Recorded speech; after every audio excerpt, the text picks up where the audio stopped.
Awesome. Thanks, Reagan. And thank you all for joining. And thank you, Greg, for joining. Excited to have this conversation today. And hopefully you all find it valuable and applicable in terms of what you do at your various practices. Before we jump into the meat of this, why don't we just quickly talk through our agenda? So if Reagan, you could move to the next page here. We'll spend a few minutes at the top here doing some introductions and background. The conversation is really going to revolve around research study and white paper that we wrote on the nature of competition and legal marketing. And so while we have a sort of richer document that we can make available to you all, we want to summarize some of the key points from that research study for your education and awareness, and then also to drive a conversation around the nature of competition that Greg and I will have. And then ultimately, as Reagan mentioned, we'll open it up to Q&A should you all have any questions for us. Before I dive into the next page here, just as I'll give a little bit of background on myself and PMP, and then I'll hand it over to Greg, and he can give a little bit of his background and why it's contextually relevant for this conversation. But I am the CEO here at PMP Marketing Group. PMP is a marketing firm that caters to consumer law firms across North America. Our vision statement, as we see it, is we help law firms get more cases, help more people, and grow their firms. And so all of our services kind of underpin those efforts for us. As a couple of comments of just kind of like how we stand out in the marketplace, PMP has been around for over 20 years and focused on this niche and has learned a lot in the process. We create really long-term partnerships with our clients. So our average client tenure is over 8 years. And you'll see in a moment sort of why and how we structure ourselves to create that long-term partnership. And then also we like to point out that our team, we have over 20 people and we're all in-house here. We don't really outsource anything, and that helps with collaboration and quality control. And then lastly, the primary differentiator is we do everything. We're a full suite marketing services firm catering to consumer law firms, whether it's traditional advertising out of home, branding work and creative services, digital advertising on Google or social media, even community engagement, and then websites and SEO. So we can be a fully functioning outsourced marketing department for our clients, or we provide a la carte services as needed, but ultimately we're set up to have full accountability for our clients' marketing functions. And as you can see over to the right here, kind of best case scenario in our mind is that all of the consumer or potential client touch points that folks might have with your firm have consistency, whether it's TV, at a community engagement event, on their mobile devices or their laptops. That's kind of the gold standard in our mind. A little bit more about us and our kind of core beliefs. We've got 6 core beliefs that we really focus on that help us shape our business as the market changes. These kind of remain constant, but we believe that one, there's more competition than ever for law firms, and we'll obviously get into that in detail today. We believe and observe there's a recent introduction of institutional capital in the legal space. Number 3, we believe there are more advertising channels than ever before, and things are always changing. 4, we believe that law firms are businesses, but lawyers aren't necessarily trained as business people. And in our experience, we find that the most successful firms tend to prioritize marketing as a tool to achieve their business strategy and long-term goals. And they make a long-term commitment to marketing and build over time, as opposed to pursue quick wins in an incoherent sort of way. And then lastly, that all culminates into the notion that more than ever, success requires a professionalized approach to law firm operations, and certainly as a component to that, marketing. Worth noting that, stylistically, my background prior to PMP, I started my career at Skydance Media, which has been in the news recently because they just acquired Paramount. I was working in the creative and business development function there for several years before going to business school at the Kelley School of Business at Indiana University to get my MBA, which is where I met Greg. And then I worked for several years as a management consultant in Deloitte's consulting practice before joining PMP a couple of years ago. I mentioned that not just to introduce myself and my background, but the management consultant and MBA in me really shapes how we serve our clients and treat our clients as professionals. And as part of that, we think about the market more deeply, and we do research projects on an ongoing basis based on macro trends that we see that we think are relevant to our clients and have ultimately an impact on their marketing strategies. And what we'll be talking about today is the white paper I referenced earlier on the nature of competition in the legal industry. This is one of our white papers that we released earlier this year. We've also done white papers on client journey that clients have in having an incident that requires an attorney and the various steps that they would take prior to hiring an attorney. So there's a thought piece there. We also just released a white paper on platform fragmentation. So as there are more advertising channels, there's more options than ever. And we analyze those advertising trends and the impacts on our clients and other law firms. And we have an upcoming one that will be released either at the end of Q3 or early Q4 on succession planning, because we notice a lot of our clients are going through retirement and what's the next stage of leadership really look like for our clients. And so we try to be thoughtful in this approach, and we're going to be diving a little bit deeper today into the nature of competition and some of the content that we came up with and the insights we have identified as part of our research and the white paper. But before summarizing some of those findings, I'd love to introduce Greg Fisher, who is a former professor of mine. I was a TA of Greg's, and in many ways has become a mentor of mine. And I also do guest lectures each semester in one of his courses at Indiana University. And I thought as we were developing this research and talking through it, Greg certainly helped shape it. And I thought he'd be a great point of view to provide that sort of management consulting perspective and business school point of view on how to think about competition as it relates to running a law practice. So thank you, Greg, for joining us. And I'll hand it over to you to give a little bit of background on yourself for the audience here. Yeah, thank you, Carl. I'm originally from South Africa, moved here to the United States about 18 years ago to pursue a PhD in strategy and entrepreneurship. Prior to that, I had spent some time as an entrepreneur myself, and prior to that as a consultant, and had done my MBA. And so I've always sort of been in this business world and serving different functions in that. However, as a consultant and originally an accountant, and coming from a family where my father was an attorney, I've always had a deep interest in the competitiveness, the orientation, the sort of notion of how professional services firms either differentiate themselves and or scale. And so legal practices fall directly into that sweet spot. And so it's fun to be able to talk about that in an interesting way. Since being at Indiana University, which is where I went after I finished my PhD, I've been there since 2012, and I do research on entrepreneurial strategy primarily. So how do growing ventures set themselves up to both compete and be sustainable, and teach in the MBA and undergrad program in the area of strategy and entrepreneurship.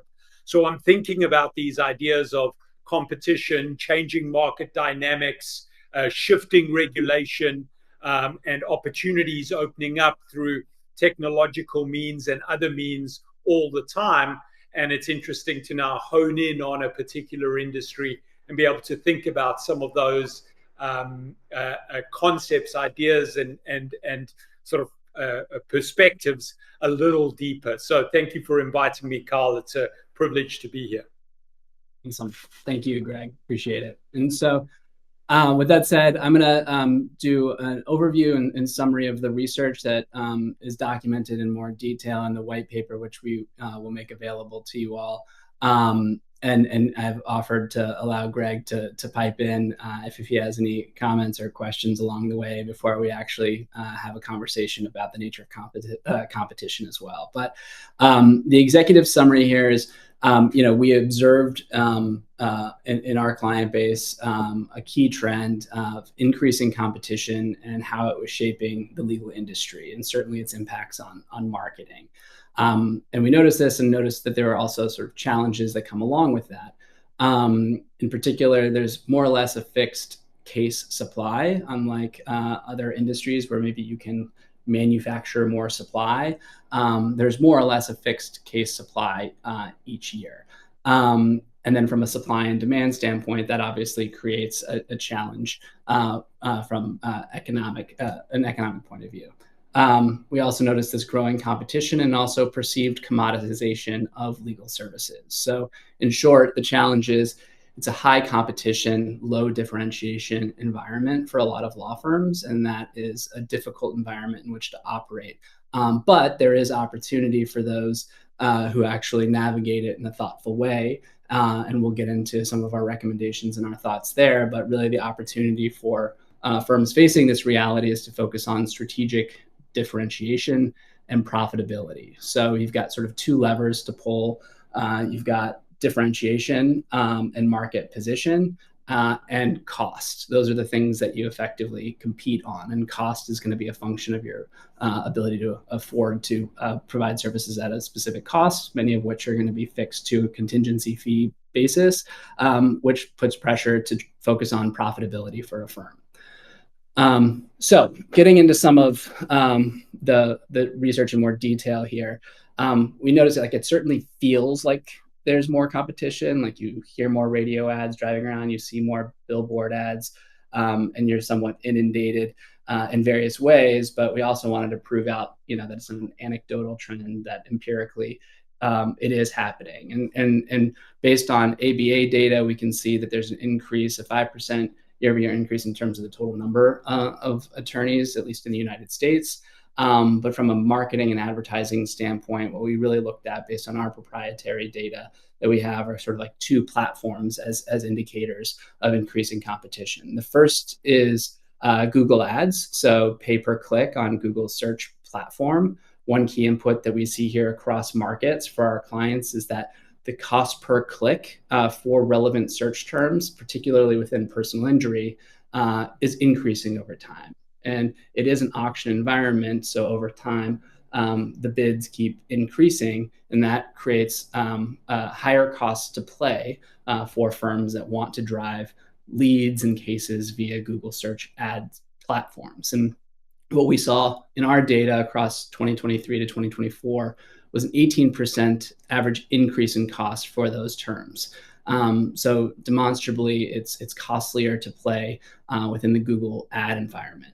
Sort of on the flip side, in terms of media platforms and their relative maturity, you've got broadcast TV. And so we have research that details, based on legal services and by market and by quarter, how much marketing investment was deployed in broadcast TV. And so we've been doing this for a long time, so we have that data going back a long way. So we looked at, okay, what's happened over the last 10 years? So 2014 compared to 2024, which is the most recent data we have in the past, because it takes time to analyze this and provide the research reports. We see that the number of advertisers in the legal services sector that are advertising on broadcast TV have actually, the number of them have gone down. So it's 29% fewer advertisers actually advertising on broadcast TV than 10 years ago. But the aggregate amount of marketing investment on broadcast TV has increased by 42%, which is pretty substantial. And even I was looking at the data this morning from last year to this year as an 8% increase, which comparing Q1 2025 to Q1 2024. So over that time, using Nielsen data, you can also show that viewership on broadcast TV is declining. So a platform that's economically less viable in terms of its historical value is yielding more marketing dollars over time.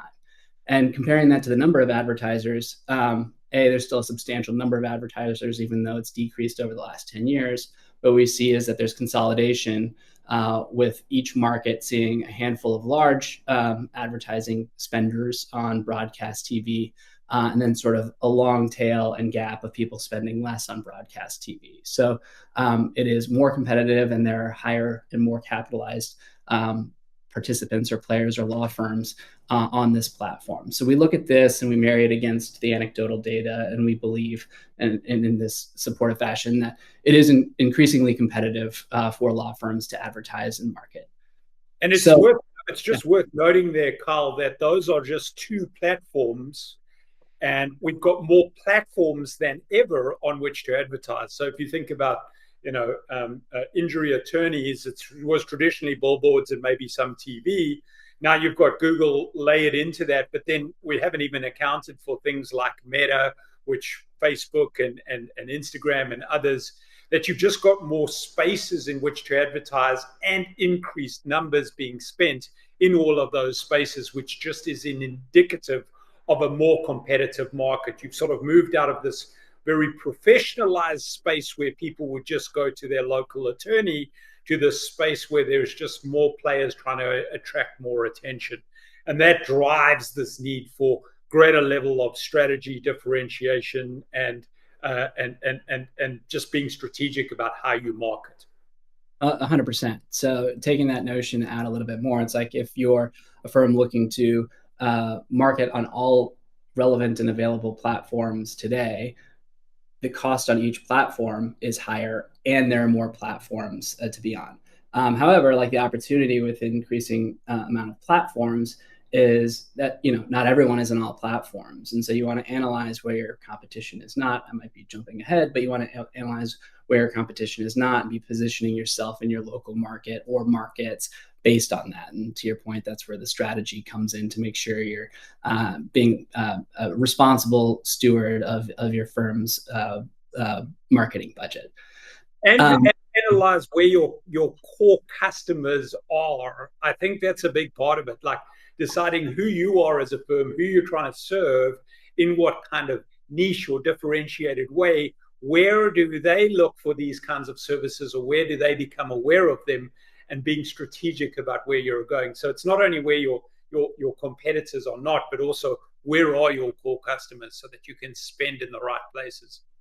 Yeah, without a doubt. And we have a sort of one-page graphic that we show to our clients and prospective new clients that are kind of like, what are the levers that you can really control in marketing? And it's, because it can get really convoluted and ambiguous and confusing fast, but ultimately you have your brand, you've got the channels, and then you've got the audience. So you're developing creative and messaging. It's part of your brand. You're picking which channels you want to shoehorn that messaging into that gets delivered to a certain subset of the audience. And so we focus on, like, you really want to be, instead of focusing on your brand and pushing out into the market, start in the reverse. And it's what's the audience or potential clients you want to have, or you've had success with in the past, or you're best suited to serve. And then you think about their behaviors and their demographics, and that should be driving the different channels you want to choose that are going to be more relevant for those audience or potential clients. And that also dictates to a certain degree the brand that you're putting through those channels. So great point. So we also, we point out here, it's not just a trend that's happening that we observe and there's no impact. We think that for law firms, there's a price to missing out on acting on this knowledge and this trend. And there's also a benefit to getting it right. And sort of the price of missing out is ultimately going to be inefficient marketing return on investment. So you're not getting as much as you otherwise could. And you might be sort of throwing good money after bad if you're not pursuing this in the right way, and pursuing sort of tit for tat, like copycat type of strategies that may seem informed, but are ultimately not where the ultimate opportunity is going to lie for the firm. And then on the flip side, the benefit of getting it right, obviously, is you open up market opportunity for yourself and economic potential by finding avenues and pockets of an audience to be speaking to in a more fruitful and compelling way. So we also notice sort of anecdotally and somewhat empirically, there's common traps that we see, not just some of our clients, but other law firms just being in this market, going to conferences and speaking to law firms on a regular basis. what common pitfalls they fall into and thinking about their competition, which is an academic area of study, which Greg focuses on. But without sort of that knowledge in those frameworks, you just sort of react on potentially emotion or instinct, which in some instances may serve you, but in others may not be to your advantage. And there are many, but a couple that we call out in the paper that are worth talking about here. The first is personal rivalries. This is really where sort of emotion gets injected into a business strategy. The fact of the matter is law firms tend to be local businesses and local markets, which are somewhat insular, vying for the ability to represent a fixed number of people in that market.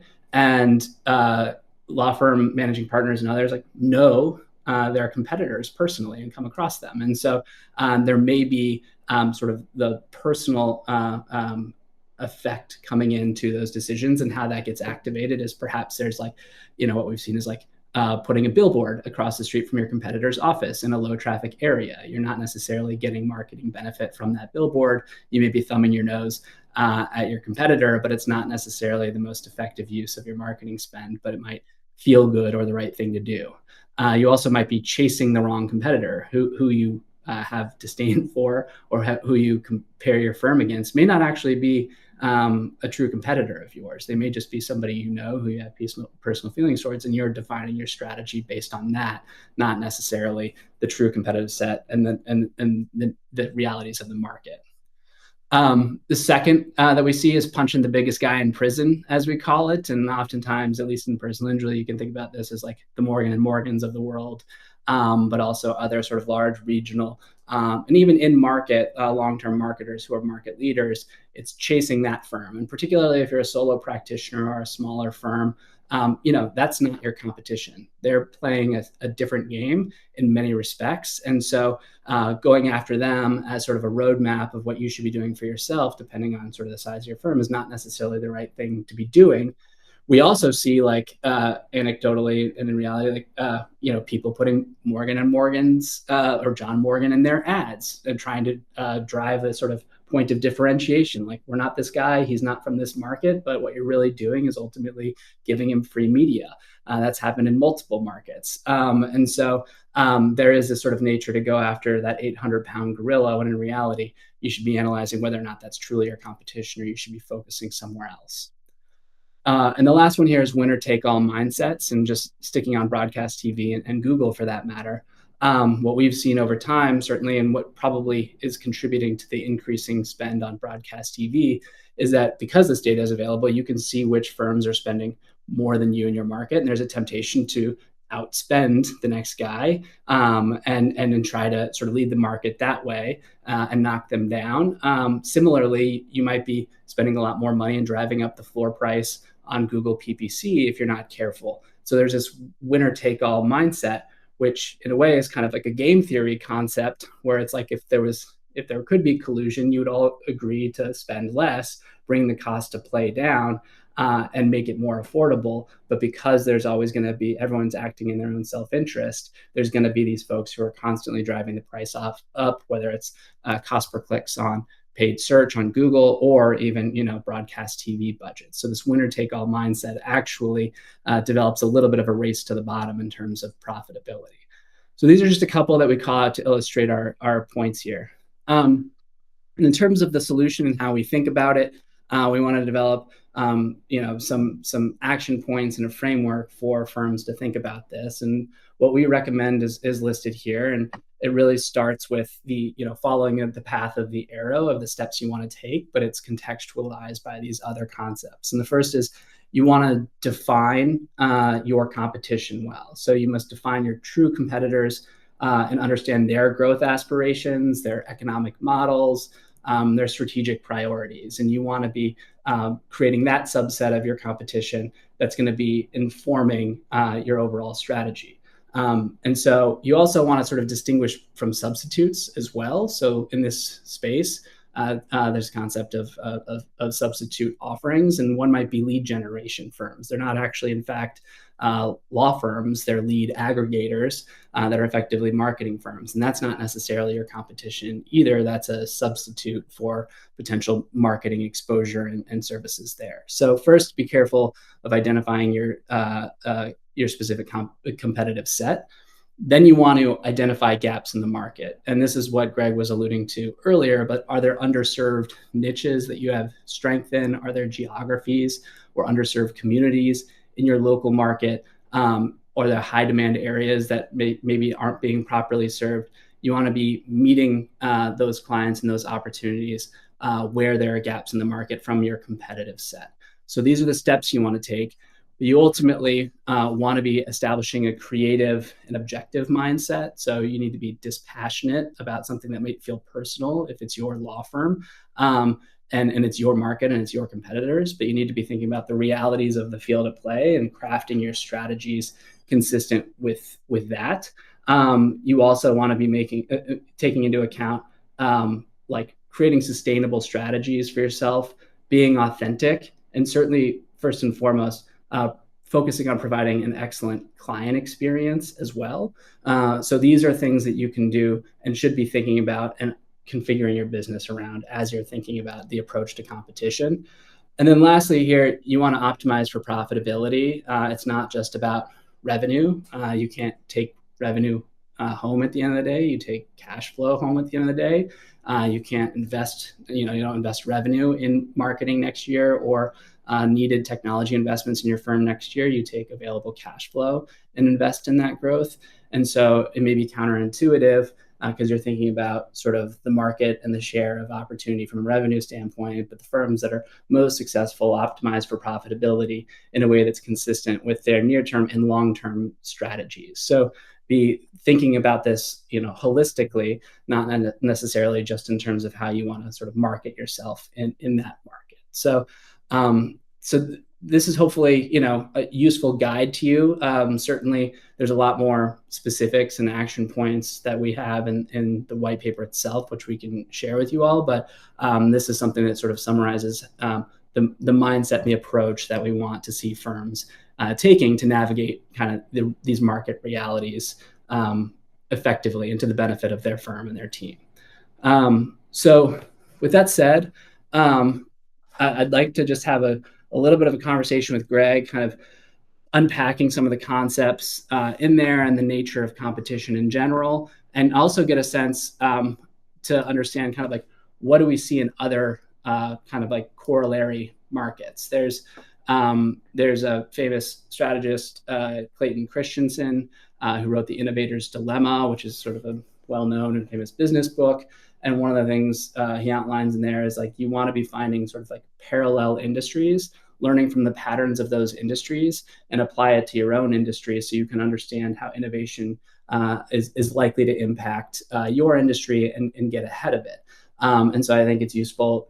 Greg has some thoughts specifically on law, but also has anecdotes on other industries that could be useful in helping you sort of contextualize and shape your understanding of what's best for your firm and your competitive market. So, Greg, I'm going to actually, Reagan, if you could move back. There we go. Yeah, if we could just stay here for a little bit, and then we'll open it up for Q&A. And as Reagan mentioned, you can drop things into the chat or otherwise, and we'll address them as they come up. But first and foremost, may feel sort of like academic and wonkish, but I would like to just sort of start at the basics because words get thrown around with a generalized understanding of the collective meaning, but it's useful to have sort of definitions of some of these key concepts. So I'd ask if you could just like define competition for us, Greg.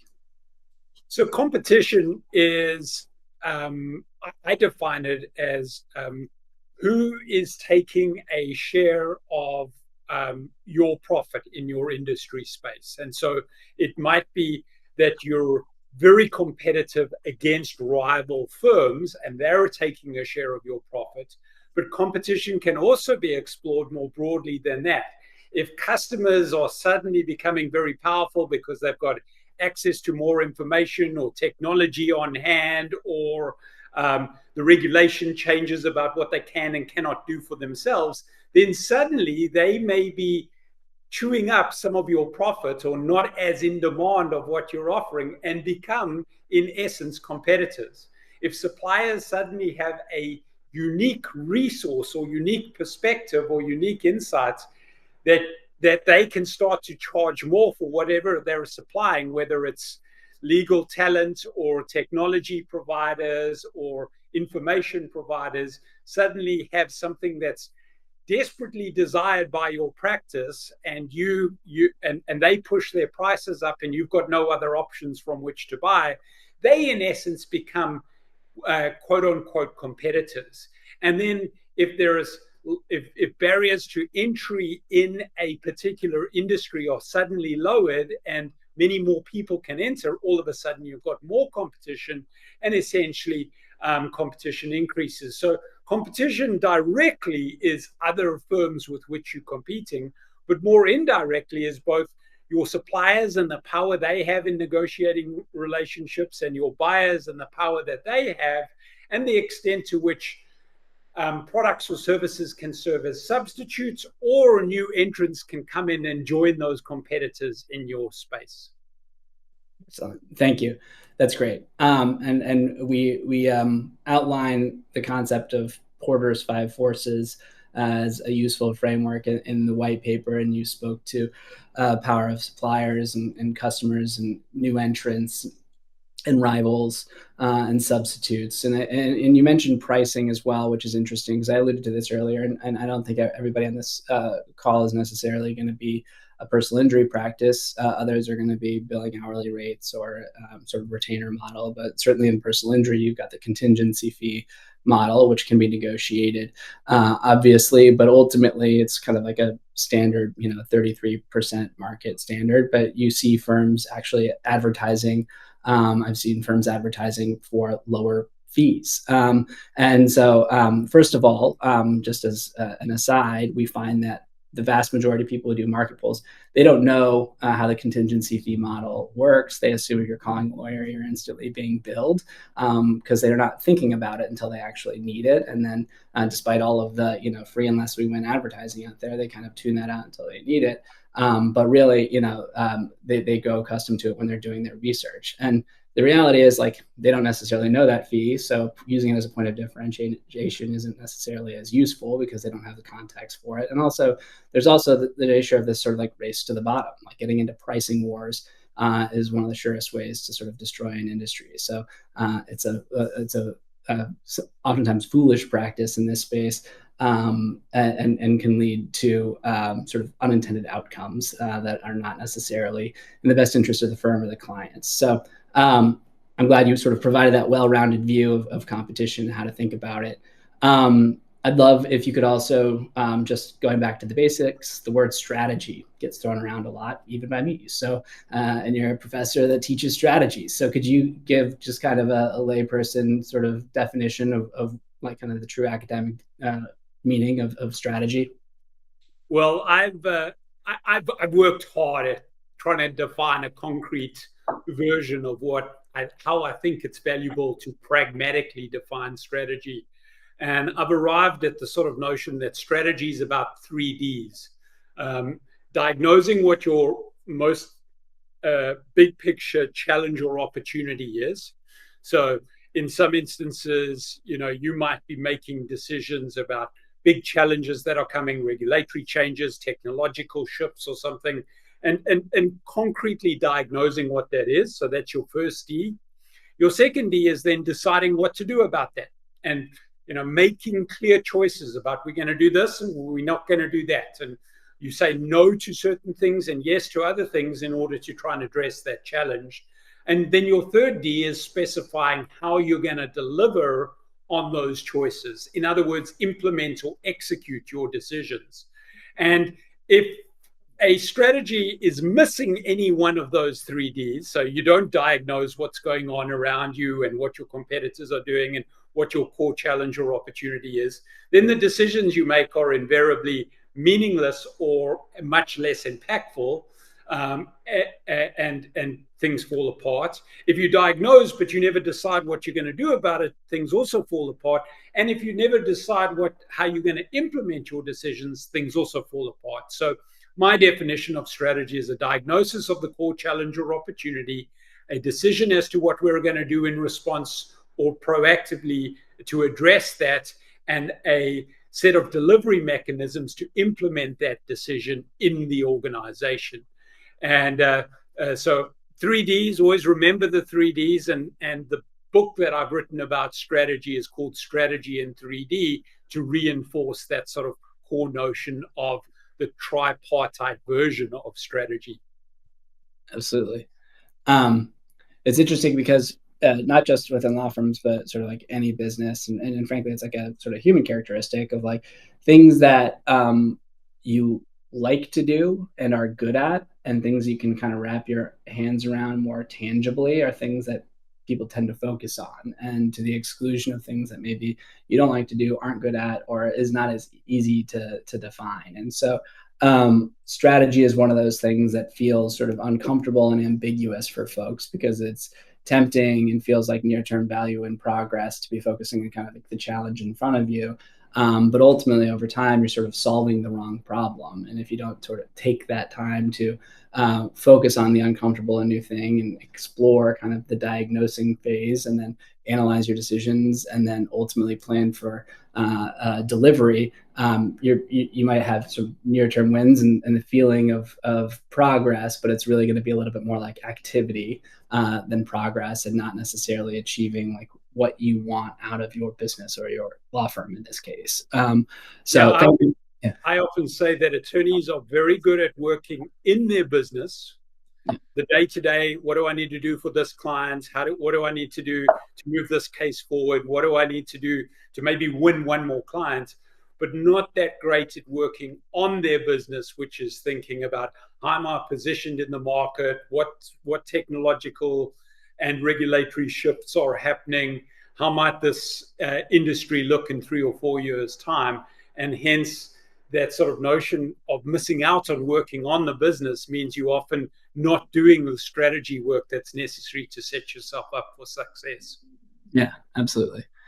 Excellent. And I'm curious, this is maybe putting you on the spot a little bit, but I'm curious. We talked about some common pitfalls we see from our position on law firms, but I'm just curious if you see other SMB, small to medium-sized business, like pitfalls with how they address competition that may fall outside the ones we shared as it relates to law. I mean, I think basically it's being reactionary, which is packaged up in some of the ways you framed it. Is if you're very reactionary as to how you deal with competition, then it means you're always behind what someone else is doing, and you're not thinking about the bigger picture of how you can compete. And so, shifting from a reactionary orientation to a proactive orientation in dealing with competition is sort of one of the biggest shifts I think someone can make. And the challenges that I think underlying the three sort of pitfalls you alluded to, and this whole notion of being reactionary, is it's very often our instinct about how to deal with competition is not necessarily beneficial, because our instinct is often to want to go after the big guy or compete against who we consider our biggest rival, as opposed to stepping back and being more rational, deliberate, and sort of a clear thinking about what are we really good at, how can we lean more into that and make others aware of that, and differentiate ourselves and our business based on what we're really good at. And it's hard to do that when all you're doing is reacting. Yeah, absolutely. So, we talk about defining the competition, and we have some thoughts on how we would do that more specifically for law firms. But I'm curious if you have any kind of like off the shelf frameworks for defining not the term competition like earlier, but defining a competitive set, like how to compare one's own firm relative to others in the market. I'm curious if you have any thoughts on that. I mean, one of the very simple things to do is just to ask yourself, in our industry, what are the dimensions on which people compete? And you're typically going to come up with something like price, customer intimacy, maybe technological superiority. And you try and get it down to 2, maybe 3, maybe 4 core dimensions.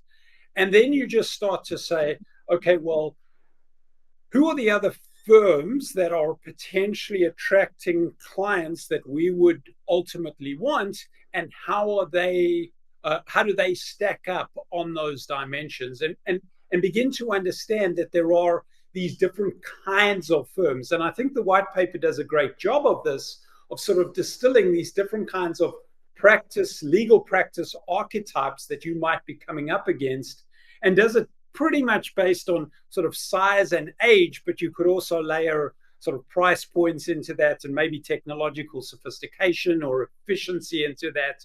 And you just sort of understand that there are these different groupings, and your competition, your biggest competition is probably going to be those that are closest to you, that are going after the same customers that you are. And that's where you want to really start to say, okay, what can we lean into that they can't do, or that they're not as good at, so that you can be differentiated from those that are close to you in some way. Mm-hmm. Yeah, absolutely. You're right. We kind of think about things through sort of size of firm in terms of number of attorneys, and certainly like marketing budget from a marketing standpoint. Time in market being another one, and time in market actively advertising as well. But then there's also sort of like strategy of that firm, and in that you can kind of see both like growth aspirations, but then also practice area specialization. Exactly. And so some of the ones that we document in the white paper, like one is sort of this notion of the young gun, and kind of the larger macro trend that kind of ties into our succession planning white paper is that you might have really entrepreneurial and aggressive sort of mid-career attorneys at a larger firm who grow sort of complacent or frustrated because managing partners like aren't retiring or moving on, so there's no sort of upward mobility, but they have motivations and ambitions of their own. They sort of cut out and start up their own shingle, bringing over some caseload and a different mentality of how they want to pursue. So they're not as well capitalized, but there's kind of more early career energy, and that goes into the technology piece, and that's going to be one sort of competitive set. Another is sort of like the specialist, so specializing in a specific type of either client, whether it's language-based, Spanish-speaking market, or practice area, whether it's medical malpractice or Social Security disability, these types of practice areas. Another one that we call out is like the lifestyle. So firms typically like medium size that has seen some success and has some brand awareness and strong operations, and they're more or less just like keeping the business going. It's cash flowing well. They're not necessarily leaning into the next phase of growth, but it's like meeting their sort of like needs as it relates to what they want from work and what they want from their firm. But there are others, and I alluded to the 800-pound gorilla before. In terms of punching the biggest guy in prison, that's also in there. So we layer some of those in there, and I think it's like, what archetype do I fit, and then what other firms in my market kind of fit that same archetype, and really focusing on that as your core focus. And with we're getting close to time, and I want to leave some time for Q&A, but I do want to talk about this as we were sort of prepping for this. I was sharing this observation with you. We listed in our core beliefs, but we see it kind of speeding up in terms of institutional capital playing a key role in this market. And it's kind of fascinating to see, but as sort of background, there's legislation in Arizona and a couple of other sort of states that allow for, but Arizona is the primary one, at least these days, that allows for non-lawyer ownership of law firms. And that opens up the opportunity for institutional capital like private equity firms to come in and invest in this market through that, for lack of a better word, legislative loophole. And so this has been an industry that's sort of seen a steady state for a while, but now is already experiencing and is going to continue to experience this massive injection of capital, which is going to change the field of play. And what we're seeing is already sort of that consolidation that I pointed out on the broadcast TV evidence or data point earlier in the presentation, is consolidation of sort of larger national or regional players that can fund that type of growth because of this financial backing. But then, a potential sort of polarization or even like a hollowing out of the middle here, where it's increasingly difficult for those sort of medium-sized firms to compete at scale with some of those larger capitalized players. Now, like the pace of change is a little bit unknown right now, but we're starting to sort of see it and starting to feel it in various markets. And so I just wanted to kind of get your thoughts on that and any other kind of parallel industries where you've seen sort of similar dynamics at play. So there's quite a. I mean, this is a phenomenon that is happening across different industries. That there is more private capital available out there that's underneath the private equity umbrellas that's looking to be deployed into places where scale can, in some instances, be beneficial. And I think the biggest parallel to what we see that's likely to happen in the legal profession, where regulation changes and ownership structures can be different, it has happened sort of in, I would call them, adjacent medical services. So physical therapists, where private capital comes in and either starts new physical therapy practices, brands them all quite similar, inputs a whole lot of similar technology, and you see in strip malls everywhere similar physical therapy practices with the same branding and all the same structures. And then the local physical therapist needs to sort of figure out how they're going to compete against that, or both retain their clients and win new clients when there is this well-branded, well-known thing out there. Same's happened in eating disorder centers, in certain cases with dental practices, where institutional capital comes in and buys up. And there are some quite obvious strategies against that, doubling down on localization. So thinking about local advertising, thinking about connection with the community, thinking about sort of really differentiating based on the community that you're in and what their desires are often quite an obvious means to compete against that. And then being very focused on trying to utilize word of mouth alongside any other marketing spend that you're utilizing, because very often those bigger, sort of more regional brands or even national brands are not very good at generating or word of mouth advertising. And so trying to layer what you're doing from a marketing perspective with that, and then claiming and utilizing values as a basis to differentiate against the big behemoth. So those are I think the most relevant adjacent spaces in which similar competitive dynamics have already happened. And it's worth thinking about how are local physical therapists or chiropractors or dentists competing in spaces where this institutional capital is coming in. Yeah, that's great. And as we were researching this white paper, actually, I think that you're sort of recommending, there's a study. I don't know if it's actually fully published yet, but I believe it's through Harvard Business School, but analyzing the trend of local bookstores. So you had a bunch of local bookstores and all these communities, and then you had certainly like Barnes Noble, Borders, but then ultimately like Amazon came in and reshaped that industry, putting a lot of local bookstores out of business because they couldn't compete at scale or maintain sort of the profitability or cost structure they needed to effectively compete. And it analyzes the ones that have sustained. And there's a couple things that are sort of idiosyncratic to bookstores. But one is, as you mentioned, like focusing on local and engaging with the local community. And they focused a lot on events within their bookstores and trying to bring people in, which I think is really interesting, and actually led us to stand up a service offering for community engagement, because it's a sort of logistically challenging thing, but not necessarily rocket science to execute. It's just being clear about where you want to show up and how you want to show up and engage with like the community. And those are things that large national firms can't necessarily replicate because they don't have the proper boots on the ground to do that, or the knowledge of the local market dynamic to show up in the right place. But it can really move the needle in driving that kind of like local loyalty and trust and credibility, which is key when someone's hiring an attorney as well. Even when they do it, it seems inauthentic anyway. So there's totally. sort of a bad taste in your mouth when they try. Totally.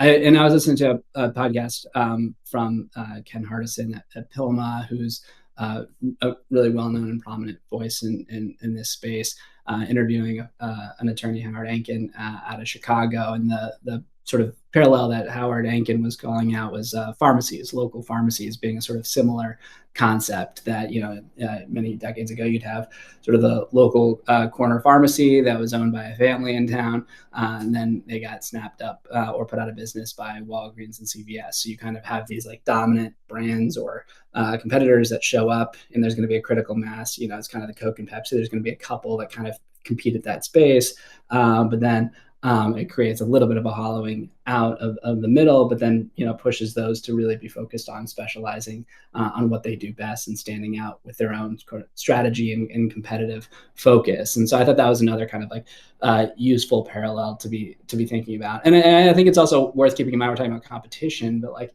there's the old, like, if you can't beat them, join them. And so like there's concern because it's new and it's threatening. But there's also, this institutional capital, assuming the trend persists, is like provides exit opportunities and liquidity events for law firms. So there's also that potential upside to this dynamic as well. But anyways, we are coming up on the hour here, which is what we've allotted for this. I really appreciate it, Greg. It was a really fruitful conversation. Before signing off here, I don't see any chats with questions in there, but I'll give a moment if we have any, if people have questions they'd like to ask based on this conversation or otherwise. We're here and available to have that dialogue.